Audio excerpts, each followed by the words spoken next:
Batam Ombudsman RI melakukan inspeksi mendadak, sidak, ke Dinas Kependudukan dan Pencatatan Sipil, Disdukcapil, Kota Batam pada Selasa, 11 Agustus 2023.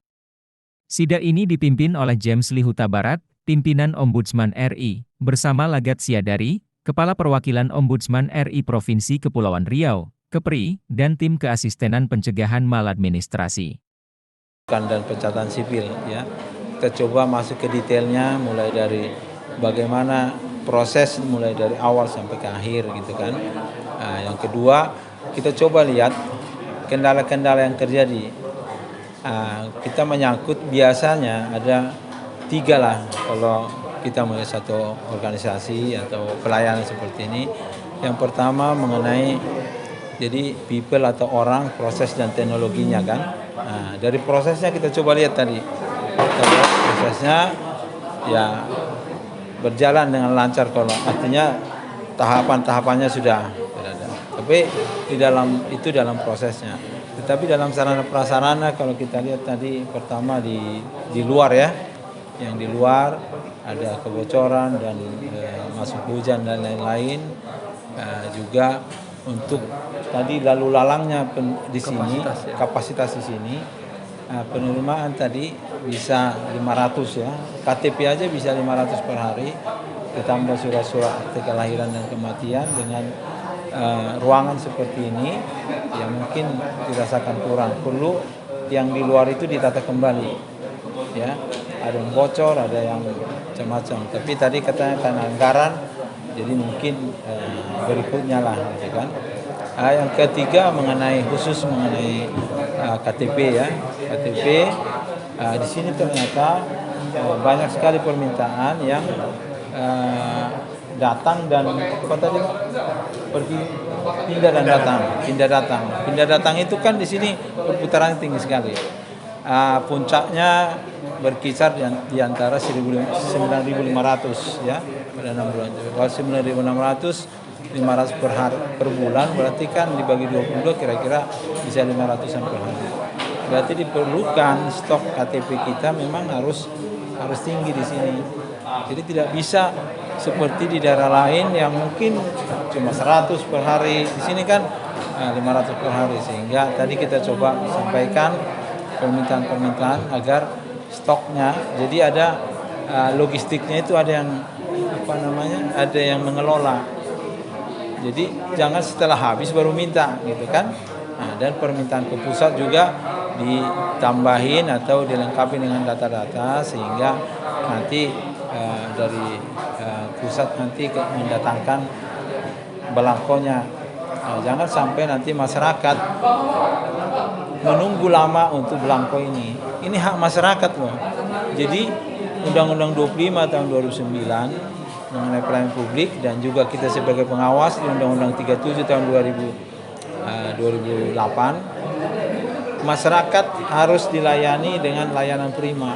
Tidak bisa, mereka sudah capek di negara ini, sudah merdeka, sudah bayar pajak semua kan, masa KTP-nya tidak bisa beres. Nah, di sini pelayanan di sini bukan di sini rupanya, bottleneck-nya bukan di sini. Ternyata memang ada di sini satu proses yang memang harus dipercepat, tetapi dalam logistik dari KTP itu sendiri. Memang syukur dengan peraturan Menteri Dalam Negeri yang baru, di mana tidak perlu lagi belangko semua, karena bisa dengan A4 sekarang kan yang 80 gram. Tapi yang masih dari pusat ternyata masih ada menyisakan satu, yaitu belangko KTP. Itu tadi kita lagi diskusi bagaimana menyelesaikan belangko tersebut. Itu kira-kira yang gambaran umum. Kalau yang lain, satu lagi tadi mengenai disabilitas. Pelayanan disabilitas ternyata belum ada di sini. Termasuk toiletnya Pak ya, belum ada toiletnya, ininya belum ada, kursi rodanya belum ada. Tetapi tadi dari penjelasan dari mereka tadi dari Dukcapil mengatakan mereka jemput bola.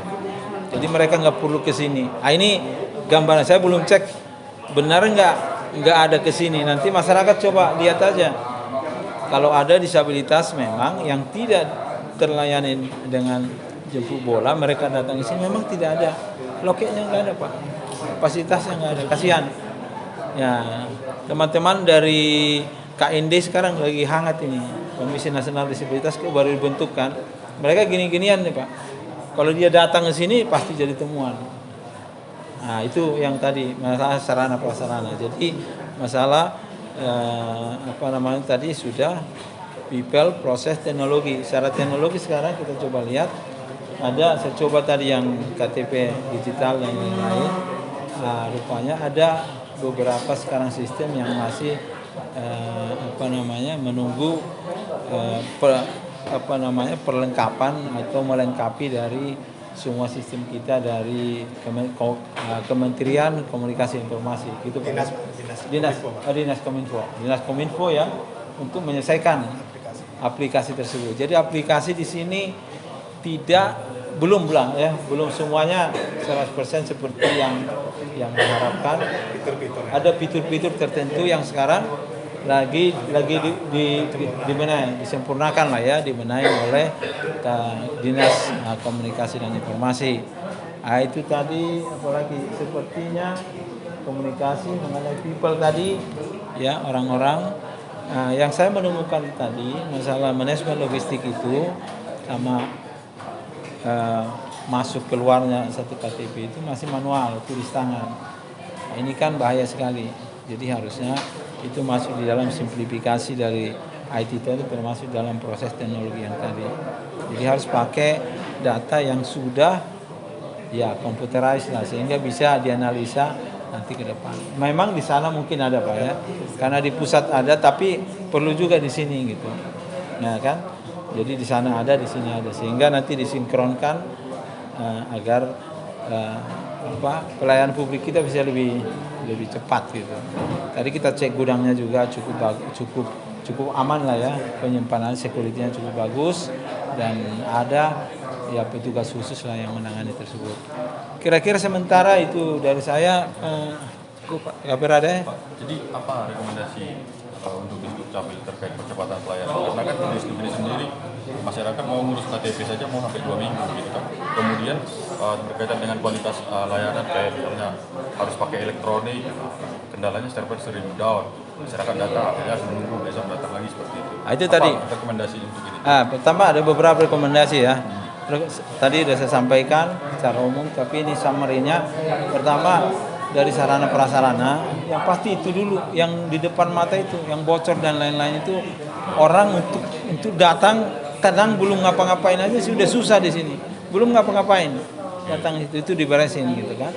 Ada yang tadi meja udah sampai kena hujan dan lain-lain nggak digunakan, itu dulu, yang itu basic sekali lah ya. Yang kedua mengenai tadi beberapa aplikasi fitur yang dari Dinas Kementerian Komunikasi Informasi tadi, kan mereka kan user kan, jadi bukan mereka, jadi user ini dipercepat. Kalau enggak kasihan, di blame terus sistemnya, mereka kan user. Mereka memang harus galak ke sana, bagaimana harus selesai, sehingga karena tidak bisa kita ini, kalau Pak lihat semua mengandalkan manual gitu. Ini pakai manual Pak di sini, termasuk tadi penerimaan manajemen logistik. Jadi komputerisasi, digitalisasi,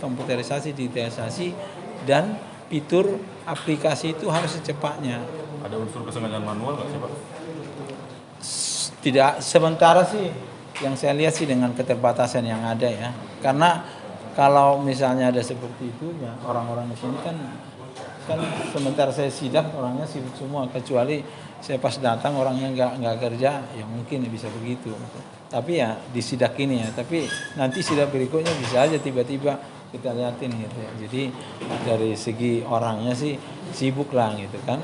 Nah, soal kecepatan seperti apa, karena memang gini, kita tidak bisa lagi mengandalkan orang itu aja.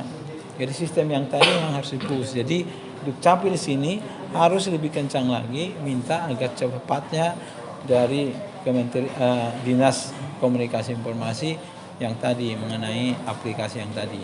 Itu baru mengenai KTP yang tadi, agar data-datanya Itu jangan, jadi data itu dianalisa terus disampaikan ke pusat gitu.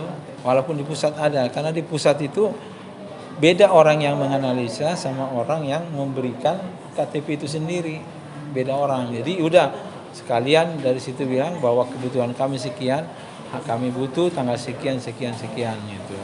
Ya, itu kira-kira gambaran secara umum. Kalau memang gedung itu sendiri ya itu jangka pendek ya, jangka panjangnya ya kalau bisa ini ditingkatin lah, diperbaikin, direvitalisasi lah gitu. Terakhir Pak, kan ada rekomendasi dari Ombudsman. Nah jika rekomendasi ini juga nggak diindahkan atau misalnya nggak dieksekusi, contohnya perbaikan itu apa yang bisa diperbuat Ombudsman ke depannya? Ini kan sementara ini kan saran kita dari sidak ini, tertulisnya nanti lengkap, ada namanya corrective action kan. Corrective action itu nanti akan kita sampaikan. Kalau akan ada tenggat waktunya kan. Jadi kita nanti akan dinaikin kepada namanya resolusi dan monitoring. Kalau sampai itu nggak jadian juga, udah nanti rekomendasi kepada Presiden dan DPR untuk menyelesaikan ini. Tapi saya yakin jauh sebelum itu biasanya sih udah cepat kok selesai. Sampai ke Presiden ya Pak? Kalau gitu, kalau kita sih begitu dia.